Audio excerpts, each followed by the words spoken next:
to me. Oh, I'm going to say this again. I don't mind this actor, though. Do you know the actor's name? Thought you had it down. I still want to give you the credit for getting it. I just don't want all the preamble.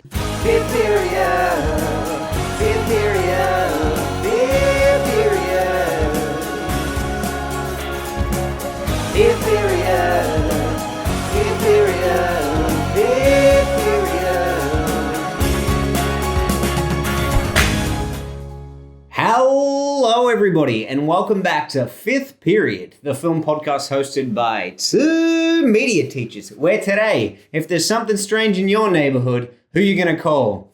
He-Man, He-Man, He-Man. My name is Mr. Brown, and with me as always is... Oh, command me, Mr. Boylan. It's fine. It's Mr. Boylan. It's fine. It's Yanu. Yeah, it's Mr. McBoylan. It's Peter McNichol. It's incredible fit today, I must say. With the rolled up sleeve. I've got the natural curls that Janosch does have. You do? He doesn't wear glasses, but does this guy, so I can see. But that's fine. No, I'm happy to be the film podcasted by two media teachers because we're doing Ghostbusters 2. Yeah. This isn't from Ghostbusters 2, but I had to include it. We weren't doing video pods back when we did Ghostbusters 1. Witz and I did that one. Oof. It was one of our earlier ones. Yeah. And he always threatened to come back on when we were doing Ghostbusters 2, but I think that ship has sailed by now. But hopefully he's watching at home. Yes. In addition to talking about Ghostbusters 2 today, we're also going to be looking at our 5 favorite ghost movies. Ooh. So if you want to skip ahead to any of that, I will leave time codes in the description below. Hi guys, it's Freya, and today we're going to be talking about Ghostbusters 2. A big thank you to Freya for her intro to the pod today. I was thrilled to get Freya on. I teach Freya for Year 11 Media. Fantastic. Although you thought Year 9. I had no idea. I can't gauge people's exuberance. ages. You should be flattered, Freya. Youthful energy. There you go. But she is very friendly in class as well. She's got really good energy in the Year 11 Media room. She's got that sassy banter as well. I love that. So... yeah, it was really nice to see her coming along to Film Club. Hopefully she can be bringing that energy every week to there as well. Absolutely. Thanks heaps, Freya. Appreciate it, Freya. Alrighty, let's jump into Ghostbusters 2. Yes. So we should say that the reason we were tackling Ghostbusters 2 in a spooky film was because it was Friday the 13th last Friday. It really was. And you love a bit of spooky. Guilty as charged. Guilty as charged. So you put a couple on the docket where Sonic the Hedgehog was in the running for a little bit after it got pushed out by extenuating circumstances last week with Mamma Mia. Where are these extenuating circumstances? This guy might have tipped the scale a little bit. Here we go again. But I will say, the fact that we did watch Mamma Mia last week meant that when I jumped in to watch this one today, I wasn't super excited. I've always noted Ghostbusters 2 as a significant step down from the first film. Fair. And maybe it was just because it was a bit of a palate cleanser from Mamma Mia last week. But which you enjoyed. I had a bit of fun with it, watching it over this time. And it's interesting how... films can do that. You can return to it at different ages and under different circumstances. And the last time I watched it before this one was after we did do Ghostbusters 1 last year. And so, watching it immediately after the first one and immediately after talking about the first one as well and breaking down how great it was a little bit of a letdown. But I will say, watching it through to talk about it this time and writing some notes for it, I was a little more into it. It's definitely what I would describe as Ghostbusters light, but I still think there are some enjoyable moments in it. Oh, definitely. I think that it's been a while since I'd seen the sequel as well. I watched the original film last year as a bit of the assessments are done, but we've still got a few classes, and Ghostbusters sort of was something that the kids actually really enjoyed watching. So despite the fact in that classroom you could barely see anything, so it's great. It's whoa, I can't even see the ghosts. Perks of teaching in B block. And then I it's been a while since I watched the sequel.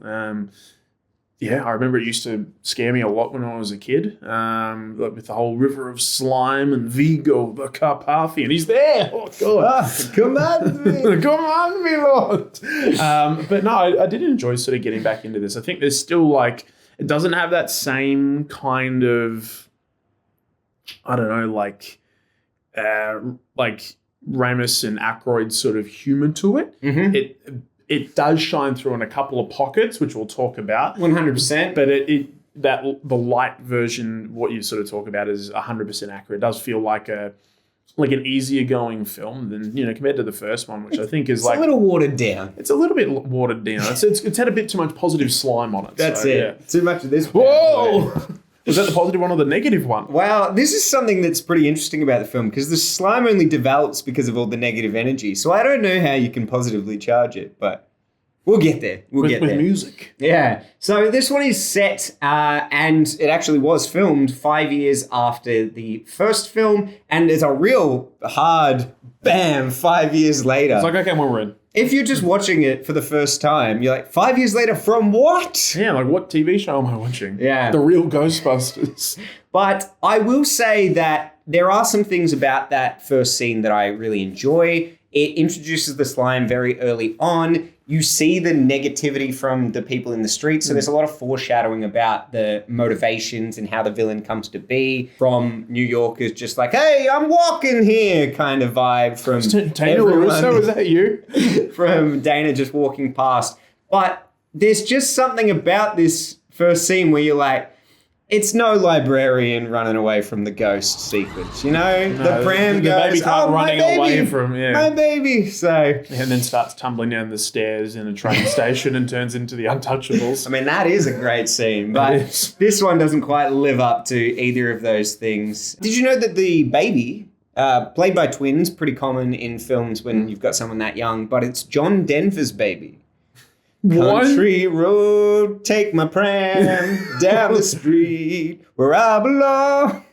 But yeah, so it very quickly sets up that New York is pretty negative. I do like the thematic sort of like the symbolism of like what the slime is and not just New York as a city, but other like major cities in the world sort of like eating itself alive a little bit. Yeah. Particularly around this time. So I think that like the idea was quite sound, and obviously it did take a bit to get to screen. I'm not sure you'd be very well aware of the chaos in the studio and everything like that. But yeah. Bill Murray was pretty upset that when they got on set, it was virtually a completely different script to what he had bargained for. And so they kind of got them there under false pretenses. We really didn't think anyone would notice. It still had like that subterranean vibe, but originally Scotland. I think Scotland. Dana was going to be kidnapped, and it was very upsetting for him, especially because he was also on a bit of a hiatus at the time. Yeah, he did like Scrooged. Was that like, I think when he came back to sort of do films after he'd done like a couple of personal projects and they bombed a bit. And the head of the studio had a bit of a dig at him about not giving anything back to the studio, which is pretty funny coming from the head of a studio whose main intention is to make money. Yeah. But yeah, so after all of that and the hardships that he'd been through, to come back and be like, this isn't what I signed up for, I can imagine you would be pretty upset. That's fair. Doesn't show though. Yeah, well. Sometimes. But yes, it cuts to the very, very catchy music. Catchy as always. And the kids were singing along in film club. You haven't heard this.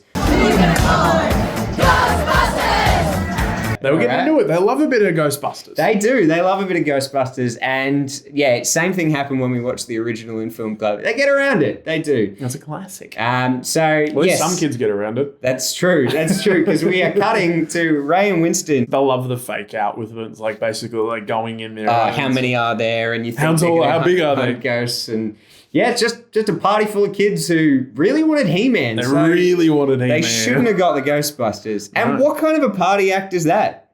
They just put on their own theme music and just start dancing around.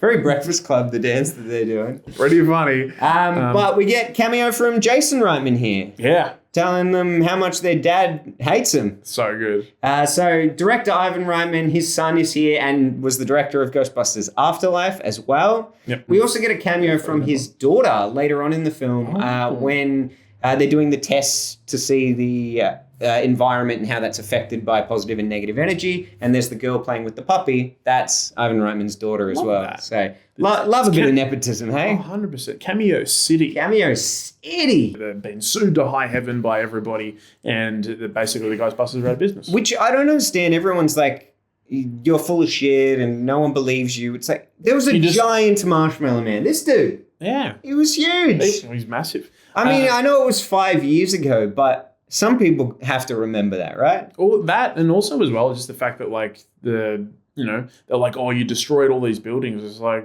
no, I didn't. Ghost did. I didn't do it. I'm not that big.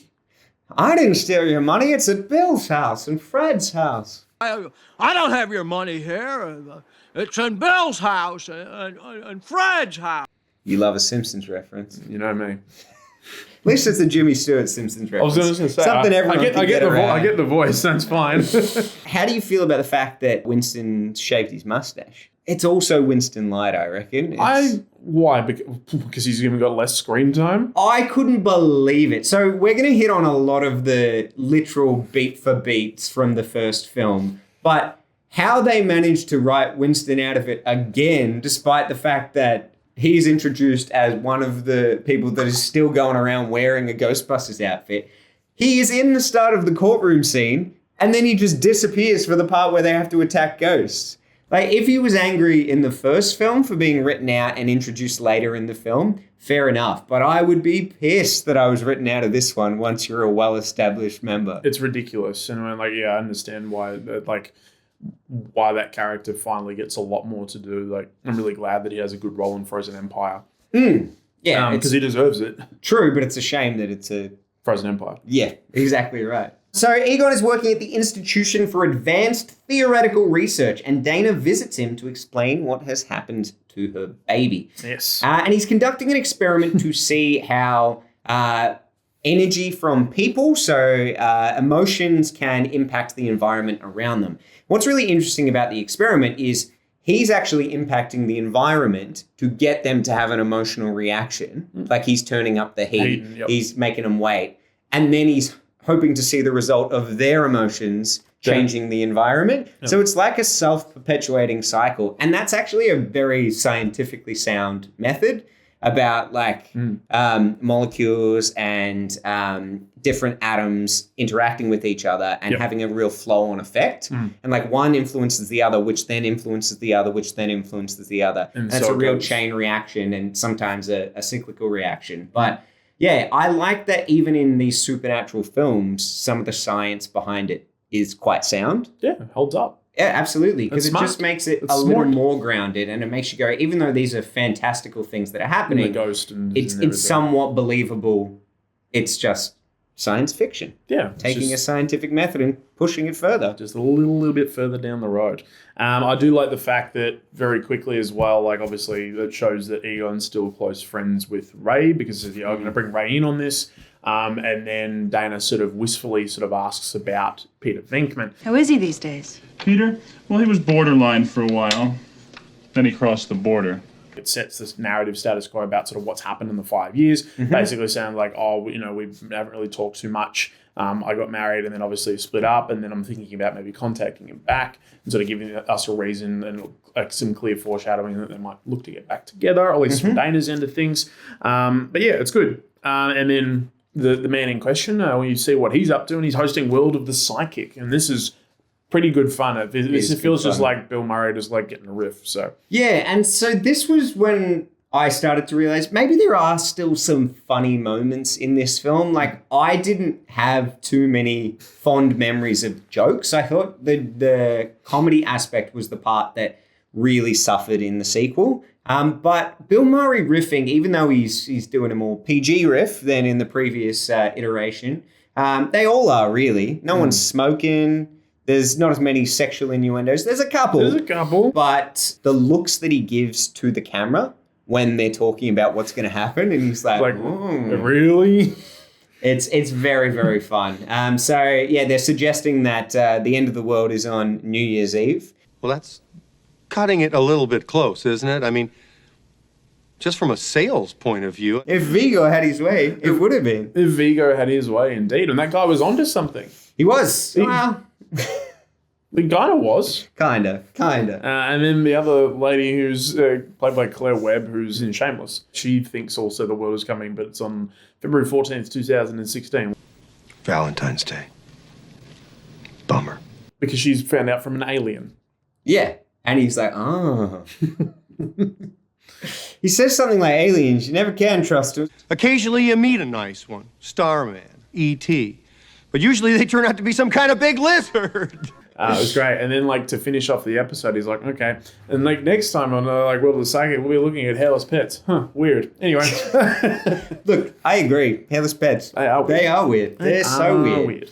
We meet the new mayor's assistant. So the new Walter Peck, originally they were going to have Walter Peck return, and I think William Atherton probably decided against it because of the poor reception he got from the first film. So tour buses of people yelling dickless at him, and yeah, it's tough because he plays a bad guy in multiple franchises. So that's what people are going to a really hateable bad guy too. Absolutely. But despite the fact that, again, it's the light version of this role, I do like the mayor's assistant. Yes. What's the actor's name? Played by Kurt Fuller. He plays Jack Hardemeyer. The name, Hardemeyer, you got Peck and then you got Hardemeyer. It's good fun. It's very fun. Yeah, he's in, like, Scary Movie Wayneswood. I'm sure you'd know him from Psych. From Psych, yeah. Very, very good. And I think he plays this role well. Like, no one's ever going to live up to William Atherton, but he does a good job. He does a pretty He's a good job. sniveling man. Dana is working to restore old artworks at the museum temporarily. And I like that Played by this guy. Yeah,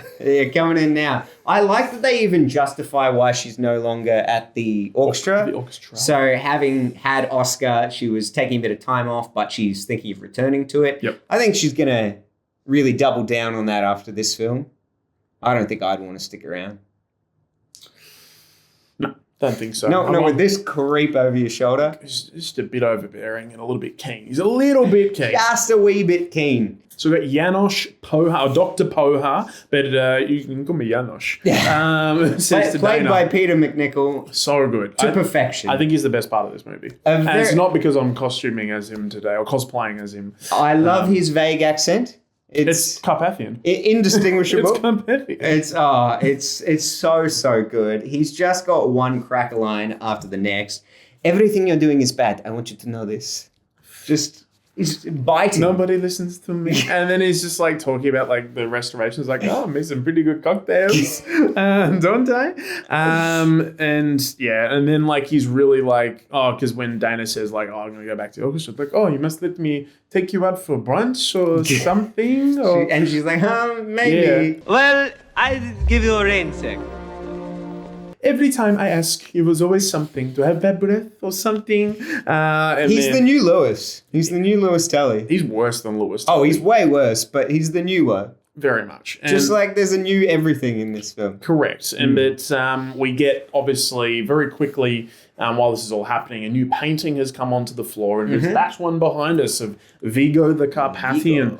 And he's poking his head out from the painting, just sort of having a look at what's going on with Janosch. The effects are a little bit mixed for me. I love the ones where it looks like the painting has come alive. And they actually did have, like, a painting on set. I've seen some of the behind the scenes videos. And then a real life model of the painting next to it, and they would film him and then they would just superimpose it on top. It's cool. Those ones I like, but when it just kind of turns to, like, his head, those ones don't work as well for me. It doesn't hit the same. No, it doesn't. So Venkman comes into the bookshop and the boys are hanging out. I love it even when, like, Ray's just like, and the person's leaving after paying for something. My best to the coven. Which is great. But Bill Murray's talked about how the fact that he's never had as much fun on a set basically since the first Ghostbusters. And the look on Dan Aykroyd's face when basically Peter's, like, sort of coming in is so good because it's just like this genuine, like, okay, let's have some fun. Basically. Yeah. It's the first time all three of them are back together, hanging out.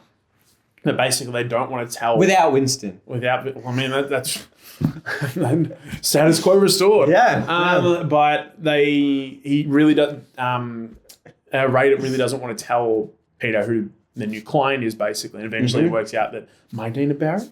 Then he crashes the party basically when they go to see her. He does, and I like that they walk in and then he kind of, like, ducks his head in at the last minute. Where like Egon's like, I'm really, really, really sorry. I'll bet he's here as well. And the delivery too, when she's like, hello, Peter. Hello, Dana. So good. It was just like, well, no, I'm just asking for the big hurt, but I thought I'd just give us one more chance. Coming on strong. Again, all the beats of the first film. Goes to the apartment and comes on strong. Exactly. So Venkman and Dana have a little bit of time together lamenting the past. Playing the cello like a guitar. I'm a man. I'm sensitive. I need to feel love. I need to feel desire. That's a good Bill Murray. Yeah.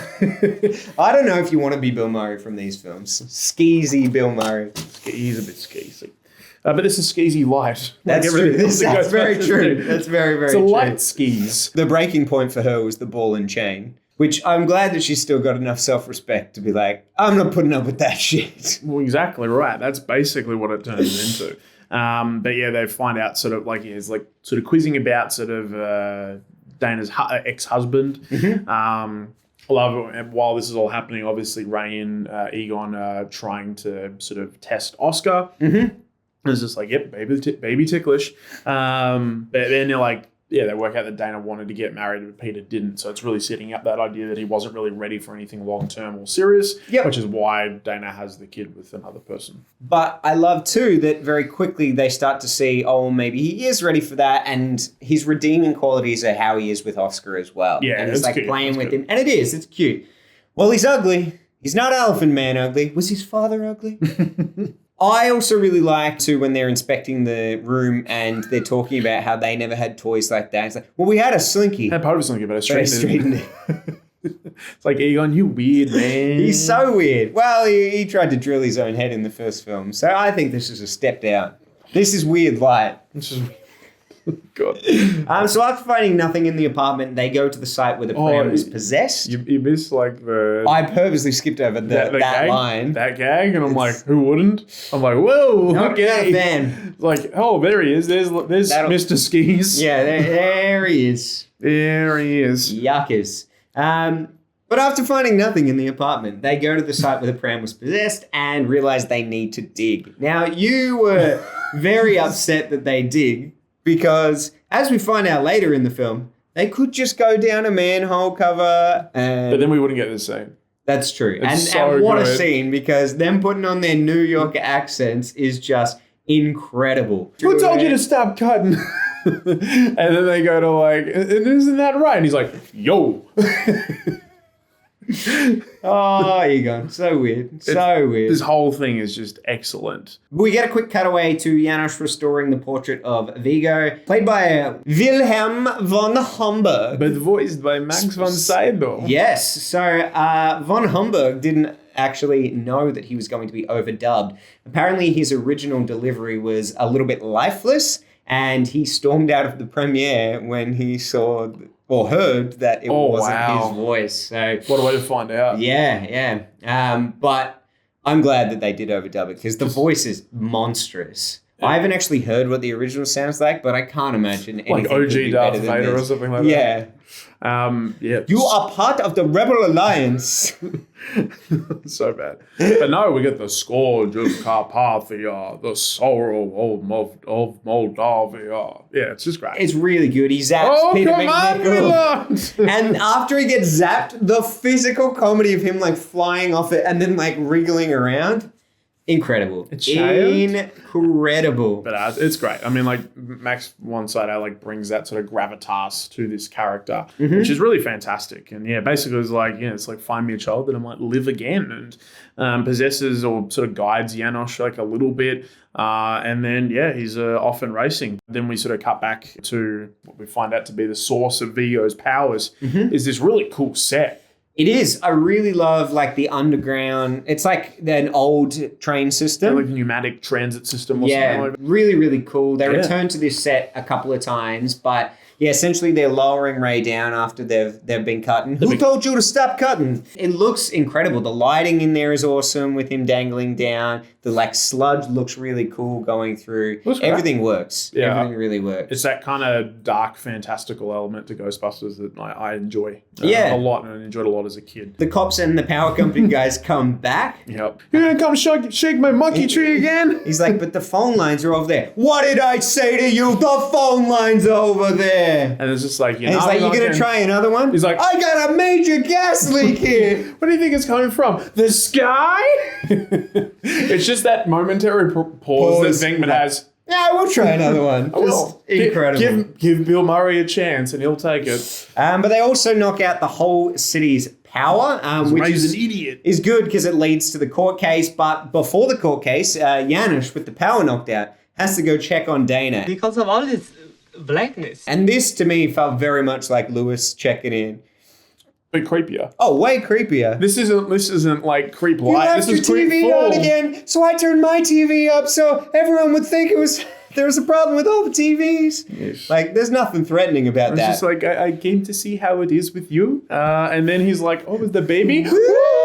But He's sleeping. But I would. It's like, do you want me to come in? And then she's like, no. No thanks, you creeper. You absolute creeper. Surely a Peter line McCreepy. like, oh, but I wooed wasn't in the script. He's Oh, just but I riffing wooed. to it. He has to be. Oh, but I wooed. Yes. Woo! He's sleeping. Oh, but I would. It's okay. All right. Yeah, so good, so good. yeah, The cool. glowing eyes, though, really Yes. cool effect. Just to sort of show the fact that he's possessed. Yeah. But he's under the command of Vigo the Carpathia. I genuinely don't know how they do this effect. I tried to look into it. I was wondering if they had real practical lights, like glasses that he was wearing. It kind of maybe is that because it's like bright enough on his face. But that it's you can't see shining on the frames. walls. But cool. when he first turns around, it doesn't look like there's anything there. So, yeah, regardless,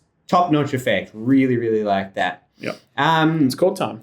It is court time. The whole scene, they critique Lewis or like look at Lewis like, you idiot, despite the fact that you hired him. He's a tax attorney. He does a little bit of tax law, but he's not He's a an full-blown attorney that criminal you lawyer. invented. Yeah, so they have no reason to hate him. But look, any excuse to bring Rick Moranis into a scene, I think he is underused in this film. I agree. Severely.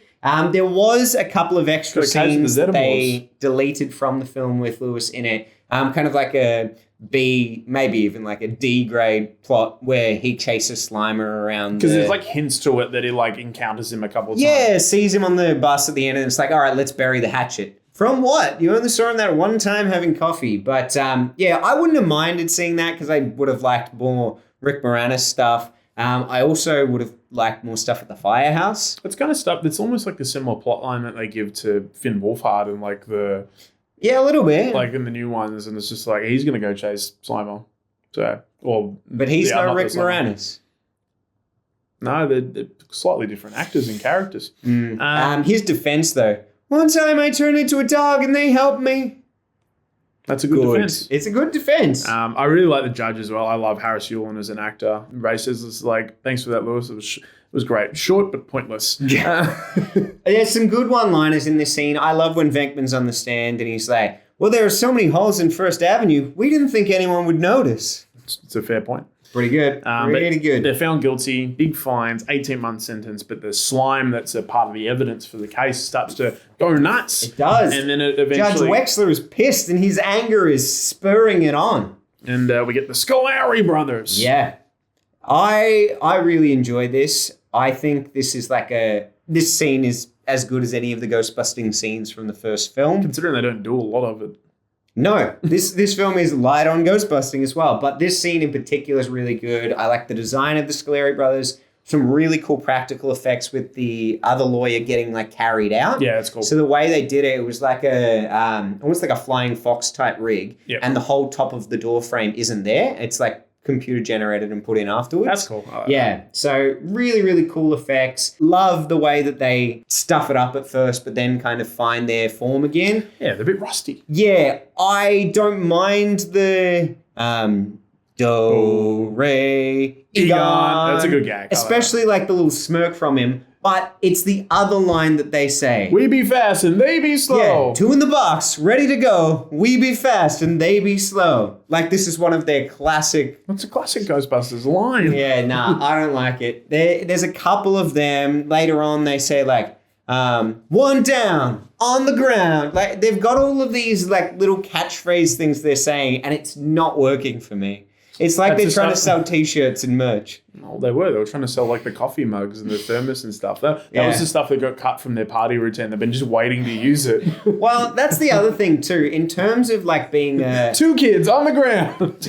in terms of being bigger than this film, the TV series had come in. Is it the real Ghostbusters? Yeah, and that changed the tone of this. 100%. So they had a mass fan base from a younger audience now. They had kids who were watching the animated show, and that's why this one is toned down a lot. There's some specific things they included in this, like they weren't originally going to have Slimer in it, but he's a character in the show, and kids really responded to him, so they put him in this. Even Annie Potts' different look. Yeah. Her hairstyle is based on The how she animated. looks in the animated one as well. So yeah, it is interesting that they went down that line, because I feel like despite the fact that they knew they were drawing in this audience from the animated show, I think they forgot about their audience from the first film as well. And I feel like they still would have been able to bring in that younger audience, I think so. even if they were appealing to adults, because then it's like, oh, dads are loving this film. Get their kids to watch it. Yeah, like you can understand like a little bit of comedic elements or like a slightly lighter tone, but not full light, as we've pointed out multiple times already on the post on the potty. But that's why I said pots, because that's Janine's back. So She's great. And again, underutilized in this. I hate that the only time that they get to shine is just that brief little moment where they're having their little make-out sesh. It's true. That's pretty much all he gets. Like we don't get her interacting like with the boys at all. Nah, there's some of my favorite moments in the first film. They're great. Ghostbusters, what do you want? It's great. She might get a moment in this next montage where she's like, yeah, they're back, or something like that. I love a Ghostbusters montage. This one isn't as good as the first film. No. The same 2 montages that are in the first film are in this film. It's Ghostbusters ghostbusting and Ghosts Are Running Amok in New York. They're the 2 montages. Yeah, true. But this one, everything's new in this montage. So you got the Ecto 1 is now the Ecto 1A with this symbol on it. How do they know they're in the sequel of the film? Why is the ghost holding up a 2? Because he's back for a second time. Everybody knows that. Nah, no good. Also, they got the grey jumpsuits. Love the normal beige ones. That's fair. They show up all the grime and the dirt, and that's what they're all New York about. City. The common guys. And then we get the new theme as well, like with the Run DMC version. I love Run DMC, but I don't love this. Nah. Don't screw with the original. Run away DMC, am I right? Oh, you are right. And then Slimer comes back as well in the montage. Oh, is that the little coffee moment with Rick Moranis? Yeah. That was great. And then we sort of go, and also Winston's barely a part of this montage as well, so that's great. But basically we see the slime pop up and they're sort of, and Ray's sort of like testing its reaction to anger. Also, it's not just the slime though. All of a sudden now that one ghost has appeared, the city is overrun with ghosts again. That's how it works. Yeah. I don't know. I think maybe they're like, okay, so if the slime is causing all the ghosts to come back, let's put that on hold for a while, drum up some business, keep ghosts running, and then we'll come back to the slime. Because they leave it alone for a while. Well, there's parts of the montage where they're looking for the slime though and stuff like that. They like find it, but they don't actually go back to that the giant river of where slime they know it for is. a long time. It's like, no, we'll come back to it like 3 hours later or something like yeah, that. as I say, they want to drum up some business first. They gotta sell some coffee mugs. That's and it. do the weird commercials. They're great. I love how they're like poor acting in the commercials. Really, really fun. Is good fun. I love it when they're like, sleeping with it, Ray, and then like Egon's like, it's always the quiet ones. Yeah. And I was like, okay, Yuckers. interesting. So yeah, they're doing a goo test. It's actually in this identical Tupperware in this scene. And it's on a pool table. I know I got the cover on, but It's on a pool table. it's very suitable. This is a pool table.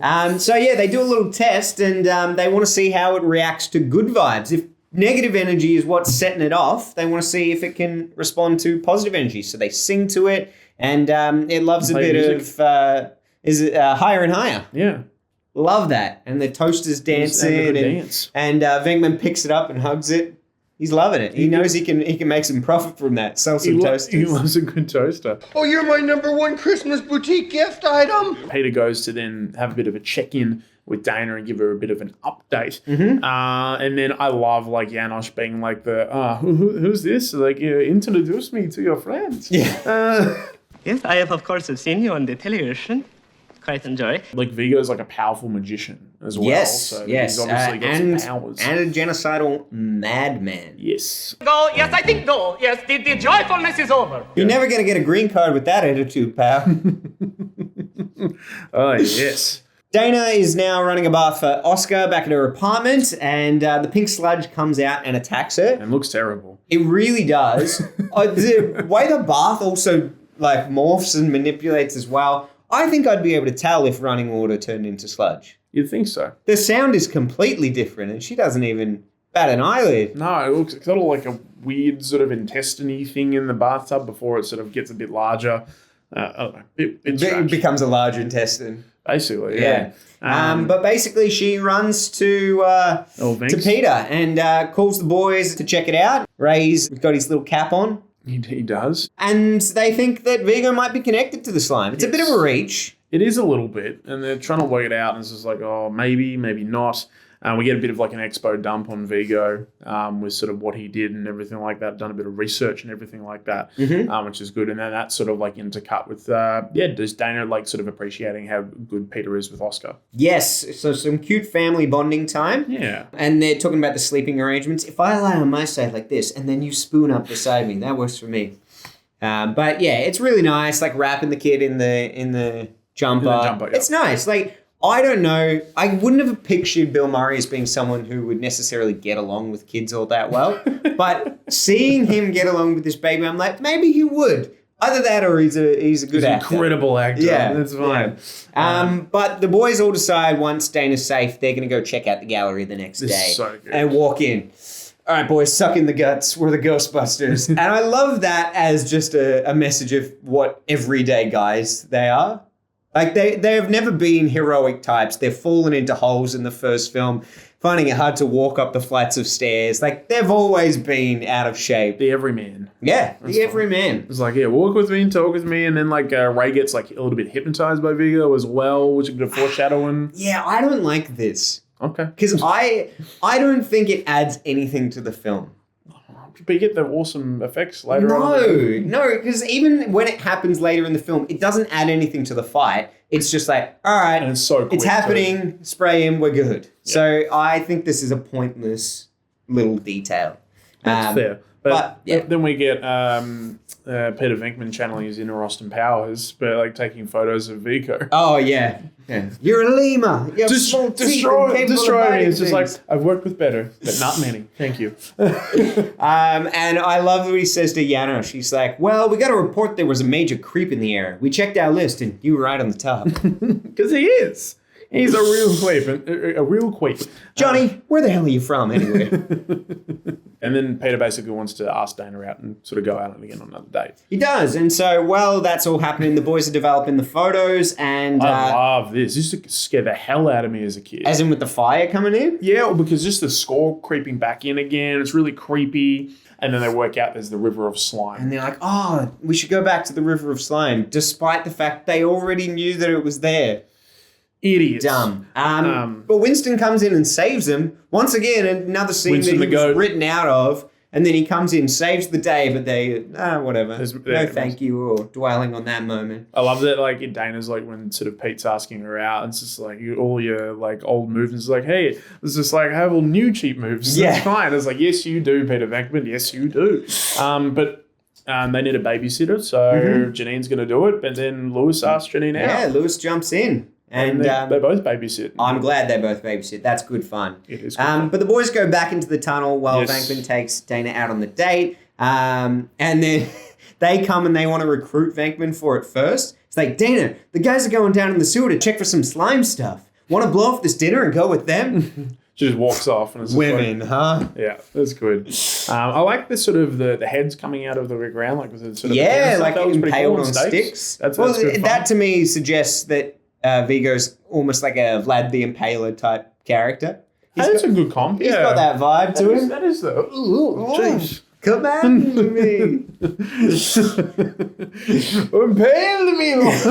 That's basically what it turns into. Oh, dear. But yeah, then we get the ghost train. And it's a pretty cool effect. I like it. I don't know why Winston doesn't move.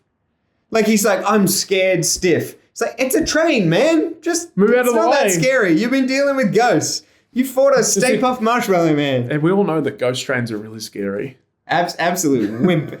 Absolute wimp. He wouldn't go well at Universal's Halloween Horror Nights. No. But they do find the river of sludge and they fall in, have a bit of a tumble. Well, Winston goes falling in, and then Ray and Egon basically dive in after him, which is good fun. Not that we see how they get out of that situation. Just pop out of a manhole. Pop out of a manhole right near the museum as well. And yeah, I guess. Oh, and it cuts back. Dinner date's going really well. Speaking of Nick, guys. Why did you dump me? That's fair. And it's going well for Janine and Lewis too, as well. Everyone's having a good time except the boys because they come out of the slime and Winston and Ray are about ready to kill each other. Mm-hmm. And so basically they have to get out of their clothes and it's like, whoa, okay, that's like really negative energy and evil energy in the slime. So then they have to, they go interrupt Pete and Dana's date. They do. I love on the date too when she's talking about all the things that are wrong with him, but then he starts to put himself down and then she starts saying good qualities about him. He's like, if I had this kind of support on a 24-hour basis, I could have myself whipped into shape by the 21st century. They do have a little kiss, too, before they get interrupted. Just a little one. As do Lewis and Janine. Yes, they do. Because she's so impressed with how he is with children. You're very good with children. Thanks. I practiced on my hamster. I used to have a roommate, but my mom moved to Florida. That's a ripper. Oh, he's got cracker lines. I hope, again, I'm not 100% sure, but he did a hell of a lot of improv in the first film. I hope a lot of what he's doing in this is improv again. Classic Moranis. They're just incredible lines. But yeah, Janine cracks onto him hard. I don't know what happened to her and Egon. Yeah, they just sort of brush over that. Wow, I think she's still got a thing for him because she dresses Lewis in Spengler's outfit at the end of the film. Maybe that's her kink, a bit of an Egon. Men in glasses. Men in glasses, that's it. There you go. Of radically different heights. But as you say, the boys interrupt Dana and Venkman at the dinner and they're just going crazy. Crazy. Oh, also, when they're like upset, they're like, oh, it must be because we're covered in goo, take off all your clothes. They're still covered in goo, and they're like, problem solved. Yeah, I was just like, your undergarments are a bit slimy too, man. Oh. Like, anyway, let's move on. They look like old-timey prospectors in their little onesie pajamas. They really do. But they get arrested by the old mayor's assistant. Planning! It's basically like a repeat of the chat with the mayor again. Yep. It's just like at least half of us in the room voted for you. Well, I appreciate that. But he's not really sort of listening too much this time around, and they end up, instead of a prison, in a psychiatric hospital. Yes. So again, we're talking the greatest hits of the first film. We get Budgie Brain instead of Dickless, the watered down slur against him. But one thing that I really appreciate is that they find a way to basically put him out of commission for a little bit of the film so that some other stuff can happen. So we got Vigo telling McNichol to get him a child, and he negotiates to see if he can get Dana as well. This is weird because I don't think they ever clarify whether he's like possessed doing the bidding of him. Or he's been shared powers or something like that. Yeah, or if he's just like, oh, well, I have to do it. This guy's telling me to do it. Even later he says to Dana, I don't think we've got the choice. Yeah, I'm just like, well, I don't think you've got a choice. Are you just a sleazeball and you're just happy to do this stuff? I'm like, that's worse. You're the real villain. Well, here when he's negotiating, it definitely seems like that. It's true. But the way he's like lying down and like playing with the candles while he negotiates, incredible. Peter McNichol. Really, really good. She'll be a wife to you and a mother to me. And I'm like, okay, weird, but all right. But yeah, then sort of like the babysitting goes horrifically wrong. I love this scene. It's very dark. This is creepy as hell. The sort of shift in the score from like the lullaby and then I'm like, oh, minor key. Hello. Yeah. So Dana comes home and Lewis is very embarrassed. Oh yeah, that's good. But you could tell from her smirk. She's like, yeah, Lewis. Lewis. Get some, man. Get Tully with it. So they stay to watch the movies with her. And she's like, you can leave. And no, it's okay. We'll stay. So good. But yeah, she gets like almost a sense that something's wrong. Yep. The wind is blowing in from the window. She goes to check on Oscar and he's not there. And as you say, the lullaby music is haunting. It's good. Really, really creepy. Oscar? Goes out, looks out the window, and Oscar's just done a Oscar's on the runner. ledge. You can see him like almost being held by a crew member or something because it's a green screen. But this is a baby not old enough to be standing up on its own. What are you doing out there?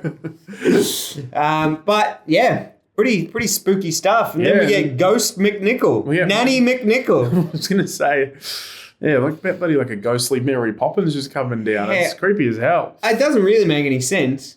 He's Yeah. not a ghost. He's a person. Yeah, and then he turns into Mr. Fantastic. And Yes. I was like, I said it was a real Beetlejuice effect with the True. stretchy arms. That's yeah. good. But it's real creepy, and Dana is understandably distraught. Yeah. So then she immediately goes to the races museum. off to the museum. rather than talk to the boys. Yeah. Well, yeah. She doesn't know. They're Well, not- she knows they've been arrested. Lewis knows. We gotta find the guys. Exactly. And then, they find them in, it's basically a repeat of the prison chat doing a bit of expo. Yeah, do you know who the doctor is that they're talking to? I know the actor, but his name doesn't come to mind. Oh, no, it's Bill Murray's brother, though. Oh, that's right. Yeah. He's great. Nice little fun fact there. They basically do in case you haven't been watching the film, here's a recap of everything that's Before we happened get so into the far. last scene. Previously on Ghostbusters 2. The movie you've been watching. Don't look at me. I think these guys are completely nuts. And then sort of we get, as you said, a bit of a repeat of the first film. The slime's growing. The ghosts Mm-hmm. are out and about. Dana goes to the museum. It kind of looks like Did you see how much paper's blown around at that museum? what? Jeez. I mean, I know New York had a whole clean up the streets initiative, but my goodness. I mean, to clean up the museum. yeah, initiative. right? The paper is everywhere. I like sort of the almost like nods to The Shining, like a little bit, like sort of with the slime coming out. Oh, of the wall yeah, and like the elevator. That looks Yeah. cool. Dana grabs Oscar and inexplicably doesn't decide to run out the door immediately. We get Janusz coming in, explaining that Vigo's going to use him as a vessel to be reborn. It really does. And then like sort of, he's on the altar and it's like, doesn't that sound nice? Like, no, it doesn't. And then it's just like, it's not Gainsborough's Blue Boy, but like, sure, go for it. It's good stuff. She gets thrown behind a gate and it's locked, and then the museum is essentially barricaded in sludge. Yes, a big jello mold as they. There's always room for Jello. That's a good line. I'm happy with that. So yes, then we get Ghost running amok in New York. Yes. And it's not as good a montage, mainly because it's not playing Magic. That's a good. That is a good track. I like but the coat effect. That's cool. love the mink coat That's and cool. love the Titanic. It's so random. It's really, really good. And you get Cheech Marin. Yeah. On the radio, it says that the Titanic is arriving at Pier 34, which was actually the destination that the Titanic was supposed to. So Right there. that's a fun little detail. And then it's Cannibal Girls showing at the movie is a movie directed by Ivan Reitman. nice. Yeah. It's just like, He puts all his babies guys, in his if you like movies. Ghostbusters, you'll love this movie. I love that. Then they're sort of getting to the planning, and then they're working on it metaphorically speaking. Because Cameo from the Ferris Bueller teacher. yeah, it's Cameo City here. It's great. The mayor's advisor admits to having had them committed. Yeah, and he's like, He's basically fired on the spot. yep, fair enough. Yeah. Old Budgie Brain, what do they call him? So, Somebody get me the Ghostbusters. yeah, man, get me the Ghostbusters. Ghostbusters. Hey, I'm walking here. Hey, I'm Ghostbusting here. Who told you to stop cutting? So the boys are back. And we get Bobby Brown. Take control. What a banger. Wait, before that, like, they look out the window and, like, the skies or something. It's like, have you ever seen anything like that? And I was like, yeah. Yes, It's like in the the shot of first movie. It's the exact same. Wow, that is good. That is good from you. And then the boys are back. And we got Bobby Brown, Take Control. What a banger. This is a good song. This, yeah, it's a bit of Bobby Brown. Bit of Bobby Brown. Well, we get a Bobby Brown cameo here too. He's like the doorman that lets him in. He's like, could you score me some more of that equipment? Yeah, good. But they arrive at the museum, and this is when we get the always room for Jello. Always room for Jello, as they do say. And they try and just blast it They really do. to no avail. They can't get through the slime. And I love that the city is just like, Boo! Yeah, straight away, I was like, you suck. You suck. They start chanting, He-Man, He-Man. Yeah. They're very negative, but if there's one thing that's going to bring them together, it's that New Yorker spirit. And what is a better symbol for New York The statue. than Lady Liberty herself, who's really a symbol of France, but whatever. I think they get to her very quickly. The movie's about finished. They have to. Yeah, I know, but they just zap over there. It's on an island of its own. They take the slime tunnel. That's it. Woo! Yeah, they put their hands in and go, woo! Ooh, I woot. Ooh, I woot. So they decide to cover the Statue of Liberty in slime. The positive and- slime. Yes, that would take forever. But anyway, But it looks cool when it does. it does. And they use higher and higher to puppet her through the city with a Super Nintendo controller. Sure. But again, it's the same as the first movie. It's the Stay Puft Marshmallow again. Basically, but slightly less scary because it's the statue. of Positive Liberty. vibes, yeah. It's positive. There's no negative vibes here, brother. That's still crashing police cars. Well, it's doing it positively. That's true. That's the main true. thing. But yeah, Lewis then joins the fray as well. He suits does, in up his Spengler outfit. and then he gets the bus. I love his little driving. earmuffs too. It's cold out there. It is cold, that's true. There's a couple of really nice shots of the Statue of Liberty. I think it looks good going through the city. I love the look of it when it's in the water and the music is muffled and you just see like the flame as it goes through. Even the flame turning on when they first kind of ignite it. Yeah, that's nice. This is good 4 fun. minutes to go and then party times. But the transference effect looks weird. Looks awful. So I bad. hate it. Vigo's face on a baby. Yuck, that's some nightmare fuel right there. Ugh. But Liberty comes crashing in with the torch. Looks great. And the boys, my goodness. they rappel down and take out Janosch. I'm surprised all four of them come in. I thought they were going to Leave think of Winston? an excuse for Winston to be left out. It's like, don't worry, I'll take Liberty back. You guys handle it. Yeah. I'm out of the movie. Winston Zed more like Winston Zed less. Good. They douse Janosch with the slime, but Vigo's left the painting. I could only think of Adam Sandler when they get McNichol with the slime. Goo! Good. And that's when we get another one of their classic catchphrases. That's the one down on the ground. And then they all go, woo! And high-five each other. Woo-hoo-hoo! And then while Janosch is still passed out, he's like, oh, you wooed. But it's just like, they get Dana and it's like, it's all good. And then it's like, but Egon's got like the meter and it's like, hang on, it's still a bit sus. Yeah. And then clearly Vigo's still around because then like the piping sort of like ties up Dana, gets her out of the picture a little bit. I like the effect of sort of like Vigo's steps and it's kind of like him sort of coming into, he's like a ghost but not a ghost and stuff. Yeah, I like that laggy kind of look. Very, very it's cool. Yeah. Essentially, the boys are incapacitated, but the New Yorkers start singing the New Year's Eve song. Yes, Auld Lang Syne, obviously for New Year's. And he's why do they start singing? Because it's New Year's Eve. Yeah, but they're like, oh, there's this terrible thing with the Ghostbusters anyway. Happy New Year. That's probably because Lewis is outside. Having a go. They're getting behind Lewis. I feel so confident with old Lewis Spengler. But yeah. Lewis Spengler. Well, he turns into like a tiger and he's like sort of roaring and stuff. Yeah, that's basically what he turns into. But yeah. I roared.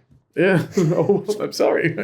Oh, God. So, weakened and back in the picture, he tries one more last-ditch effort to jump into Ray's body. This looks terrible. He looks like a potato in a wig. It's so bad. It's weird. It's real weird and pointless. Well, no, he doesn't look like a potato. He looks like John Travolta in like Battlefield Earth.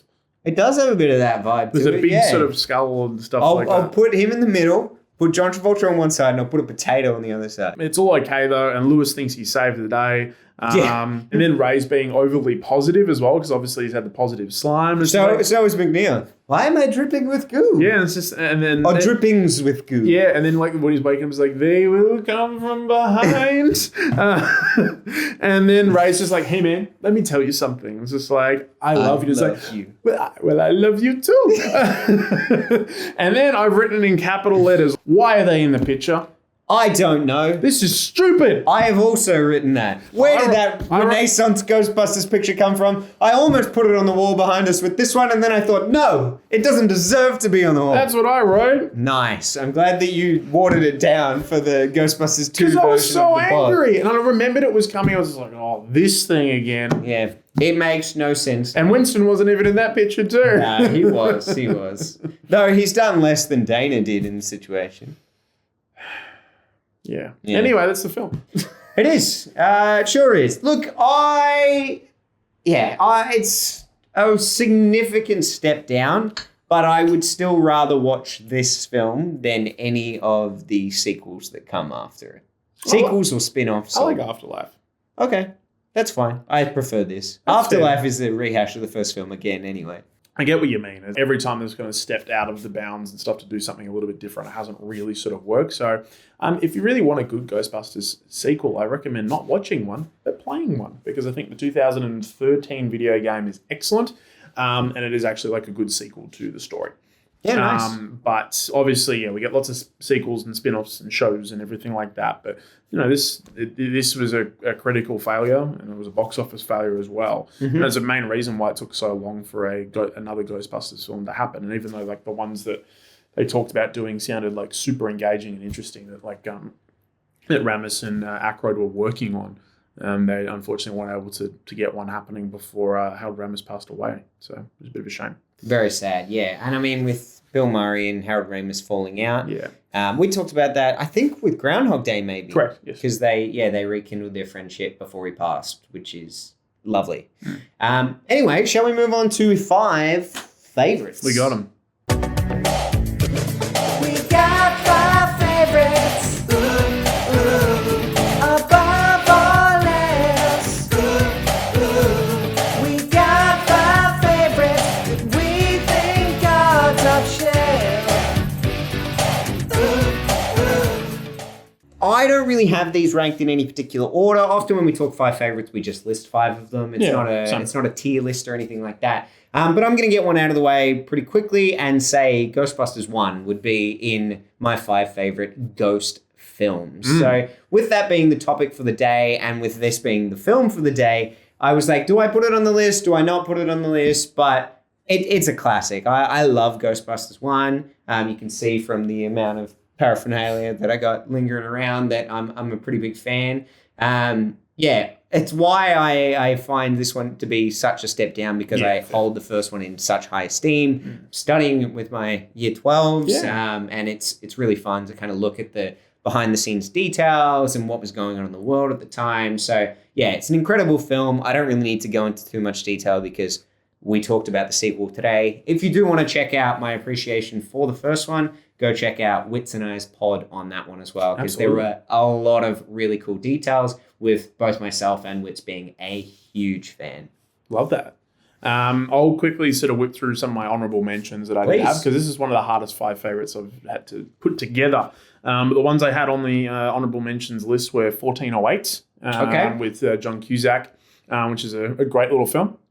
Stir of Echoes, which I watched pretty recently with Kevin Bacon. Oh, good film. Really good film. The Frighteners, very, very close to getting on the list.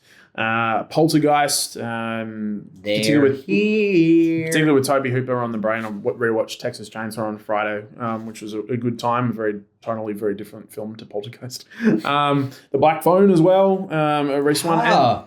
And Sinister as well. So they were all on my honourable mentions list, but one that was not on my honourable mentions list and did actually make it into my top 5 was 13 Ghosts. 13 Ghosts. It is a ridiculous film. It's Tony's Shalhoubing it all up there. And Matthew Lillard is Lillarding it up. Oh my gosh. I mean, I'm glad that they had to have those goggles in the film because they could basically protect themselves from Matthew Lillard's spit and drool. I used to hunt ghosts with your Uncle Cyrus. Ghosts? Ghosts! Ghosts, goddammit, listen to me! But I love the prod design in this film, like the whole thing with the house and it's all moving around the glass. Parts, it's really cool. cool. And the ghost designs are fun. It's a very 2000s film, like the flash frames and everything like that are a bit ridiculously over excessive. Yeah, even if you watch the trailer, that's almost seizure-inducing. That's a lot. Yeah. But I like this film. It's like a fun ghost film. And yeah, I enjoyed watching it last year for the first time, so it had to be on the list. Nice. Very nice. Next up, I'll talk about it now because it was on your honorable mentions. I Have the Frighteners. So, nice one. Peter Jackson film, incredible. I think you've talked about it on the pod. I've probably talked about it on the pod as well. Great. Michael J. Fox film where essentially he can see ghosts and he actually lives with 3 ghosts as well. And essentially what he does is he will get those ghosts to go haunt a house so that he can go in and pretend to be an exorcist and get rid of the ghosts and then get paid for it. So he's a charlatan, essentially. But what happens is there is actually a haunting ghost presence in the town, and quite an ominous one too. Jake Busey's terrifying. Yeah, the dark tone that this film has is probably one of the things I love most about it. Yeah, it really shifts. Yeah, it really does. Like, yeah. And so it goes from this quite funny, silly film into a very, very dark horror film. And yeah, because he is one of few people that can see ghostly presences, he takes it upon himself to tackle this one and try and save the town. And yeah, it's incredible. And I love the detective style behind it as well. Him trying to solve what's going on as well. The trauma in his own past that he's kind of blocked out. Really cool. Just really, really good. So Good yeah, film. The Frighteners definitely made my 5 favorites. Nice one. I'm going to go with, a lot of these films I've watched pretty recently, so maybe I'm a bit of a prisoner of the moment to a degree. I mean, like Ghostbusters wasn't far away from getting in my top 5, probably the same as Beetlejuice, but I've strictly gone with like a lot of horror films. But the next one I'm talking about is The Fog, John Carpenter film. I really, really like this film. The whole vibe of it is fantastic. I really like how they use like the actual fog as like a plot device. But also the original, not the Tom Welling. No, I haven't watched that yet. Sorry too well, but have not watched that one. In this case, T not so well. T not not very well indeed. You got to get that checked out, brother. But I really like the original. I've spoken at length of like the John Carpenter is one of my favorite directors. So this is a ripper. Like Jamie Lee Curtis is really good in it as well.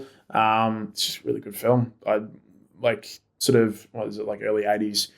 Is a really good time for horror for me, and yeah, this is great. It's really, really good fun. Nice, so, highly recommend. With like the seaside sort of and the ghost coming in on the ship and everything like that. It's got like a real sort of cool old effects. School sort of like it's almost like a dark sort of Scooby-Doo episode almost to a degree and stuff like that. Yeah, exactly right. Woohoo, indeed. Yeah.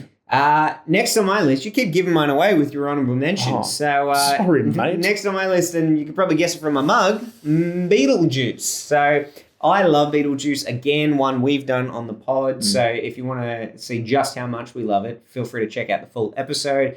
But it's just an incredible cast, really quirky. I love the world building, like especially the look of the afterlife. It's got that classic Tim Burton quality, but it also feels a lot brighter than Tim Burton's artwork. Yeah. And yeah, it's just the performances that really sell it for me. Like Michael Keaton is incredible in his limited time on screen as Beetlejuice. The dynamic between Gina Davis and Alec Baldwin as a happy couple, it works really well. You really believe that. And of course, Catherine O'Hara is just killing it in that film as well. Oh, Just top work all round. Great stuff. Another recent watch for me is a film called The Devil's Backbone. It's one of Guillermo del Toro's best horror films, I think. It's a Spanish language film. So you got to chuck those subtitles on, which I've got no problem doing.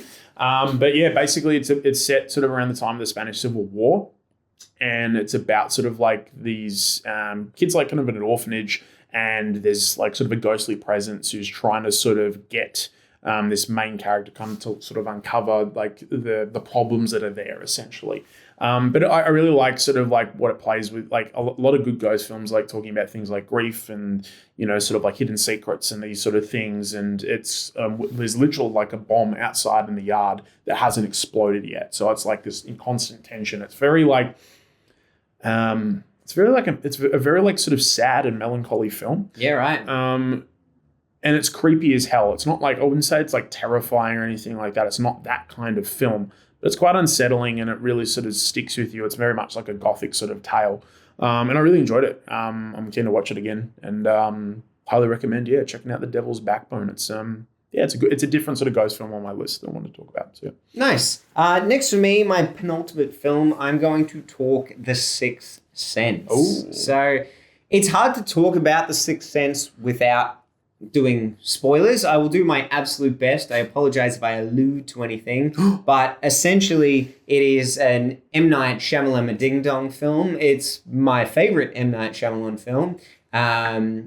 I think this is him at his peak and in his career, but also just, obviously, if it's my favorite film, the way that it is made is incredible. The twists and turns in it are incredible. And also just the performances. Like, it's really cool to have Haley Joel Osment opposite Bruce Willis and the two of them talking as if they are equals in the film. Like, they are both bringing it performance-wise, and it really works. So Haley Joel Osment can see ghosts in the film, and essentially Bruce Willis is playing his like psychiatrist who's helping him deal with that. And helping him kind of work out, well, what's the purpose of you seeing them? How can we manage this so it's not traumatic for you, but actually something enriching in your life? And it's just really, really awesome. Yeah. I gotta watch that it still. I've never seen it. Oh, you've never seen it? Oh my goodness. No, I know it's a bit of a classic, so I need to get onto that soon. My penultimate film is another classic, and widely regarded as a lot of people's best horror film of all time, and that is The Shining. Right. I love this film to death. There's so much that is just fantastic to talk about. Obviously, with Jack Nicholson and Shelley Duvall's performances. Like the set design and like production design of this film is iconic and often, mimicked and paid homage to. And films as recently as Ghostbusters 2. As Ghostbusters 2 or The Substance as well. Yeah. That iconic carpet design, the blood from the elevator, going up to, the different rooms. And it's just an awesome film. Kubrick said he's best in this. And I know Stephen King doesn't like it, but that's okay because I really do, and a lot of other people do as well. It's terrifying, it's unsettling, it's a really engaging film to watch that really sits with you through multiple viewings, and I always love going back to it. So, nice, very nice. My final film, and look, it's definitely got ghosts in it. I think it qualified, but What do we got? What do we got? Talk to me. I was about to say Scooby-Doo 2 Monsters Unleashed. No, mate. No. Save that for when we do the pod later in the year. Would you say Talk to Me firmly fits in this category? It's a possession film, but it's also they see ghosts when they're... That's the thing. I was like, that's why because Sinister's not really a ghost film. That's why it was an honorable mention because you kind of get the ghost sort of happening at the end of the film, I guess. Yeah. I took this off my list because I didn't quite thought it sort of crossed in. Wow. Otherwise, I probably would have gone with it. But I'm happy to wax lyrical about the Raka Raka Bros directorial debut because I think it's one of the best films I've probably seen in a really long time. Yeah, I still haven't seen Bring Her Back. It was released last week or maybe even the week before. I think the week before. We'll get on to it. I'm very excited to see it, but Talk to Me is one of my favorite horror films of the last 10 years. Yep. It was incredible. I was really blown away by it. And I just think it's not just the story that I really engage with, but how well it was made. And again, this thing that keeps coming back, the performances in horror. Something that really, really lands and is often not included in horror films are great performances. And you see, we talked about this with Final Destination and the latest Final Destination, really caring about the characters and wanting them to live. Yeah. But often, because horror films do kill off characters, a lot of the times they write them to be dispensable. And it's like, well, what's the point of that? Then you don't care when they do get killed off. Whereas Talk to Me has a cast of people you really, really care about and you get behind and you're emotionally invested in what they're going through. All the trauma that they take on, you feel that. And it's really, really incredible. So if you haven't seen Talk to Me, I highly recommend. It's brilliant. You'll enjoy Plus it. Australian cinema, you know? 100%. That's a really good segue into my last pick. And what ended up being, well, I think it was one of my favourite films of last year, even though it didn't release last year. I think I know what you're going to say. Yes, and I had to go with a little bit of a found footage situation. We're going with Lake Mungo. Good shout. Really enjoyed this We film. both, really loved watching it last year. I went and saw it at MIF, and then I got the Blu-ray very quickly afterwards and lent it to you, and was really glad to hear you enjoyed it. But it's just terrifying, honestly. I don't really love a lot of found footage horror films, but this is one of the exceptions to the rule. This and Wreck, probably the two that I really love. But it's just creepy. And I like, one of the things, like, the whole thing with ghost films is that it's about, a lot of the time, like, stuff about, like, you know, families not being able to move on and, like, which is, you know, links in nicely with Bring Her Back. But, and Talk to Me as well. But this whole idea of, like, trauma and loss and mourning, and what that looks like. And then it's portrayed incredibly realistically because we've got people on camera who aren't actors and they act, you know, like they're not giving like a Shakespearean performance. It feels real, it's grounded, it's authentic. And when the scares do happen, they happen through like a constant sense of tension that's built up across the film, not in big jump scare moments, although there is one that's generally incredible. But it's one of the most, and we talked about sort of like why we like this film. It's because of how immersive it is and how real it feels. And that's what should terrify you. It's this whole idea about something that's being pretty close to reality, but just removed from it enough to sort of make it a little bit fantastical. And I think that, Lake Mungo is a terrific piece of horror cinema. It's a landmark Australian film that more people need to see. Pretty sure that there's the new 4K restoration is going to get released on Blu-ray this year. So I'll probably buy that as well. After I already got the other one, but I'll take your other one off your hands for you, man. No worries. That's just the kind of guy I am. So kind and generous as well. But yeah, Lake Mungo is brilliant. It's turned into one of those new films that, like, when people are asking me about, I don't know what to watch, go watch this. Yeah, nice. Yeah. Easy to find? No, I don't think so. I'm not Go sure. watch this. Good luck finding it, but when you do though, when you do, love it. It'll be can you imagine what it'd be like, huh? Alrighty, guys. On that note, I do want to remind you to like, subscribe, share it around. We had to go back to video podding for this one today because even though maybe this entry in the franchise isn't at the peak, I still really cherish this franchise and the first two films in it. And we wanted to represent, since you've got your Janosch kit at home. Oh, video podcast, we loved.